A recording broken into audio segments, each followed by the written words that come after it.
وَإِذْ أَخَذْنَا مِيثَاقَ بَنِي إِسْرَائِيلَ لَا تَعْبُدُونَ إِلَّا اللَّهَ وَبِالْوَالِدَيْنِ إِحْسَانًا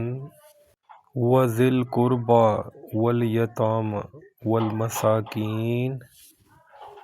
وَقُولُوا لِلنَّاسِ حُسْنًا وَأَقِيمُوا الصَّلَاةَ وَآتُوا الزَّكَاةَ ثُمَّ تَوَلَّيْتُمْ إِلَّا قَلِيلًا مِنْكُمْ وَأَنْتُمْ مُعْرِضُونَ۔ اور جب ہم نے بنی اسرائیل سے عہد لیا کہ اللہ کے سوا کسی کی عبادت نہ کرو اور ماں باپ کے ساتھ بھلائی کرو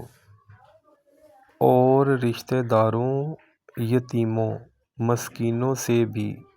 اور لوگوں سے اچھی بات کہا کرو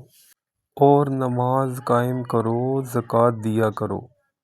پھر تم میں سے چند ایک کے سوا سب منہ موڑ کر پھر گئے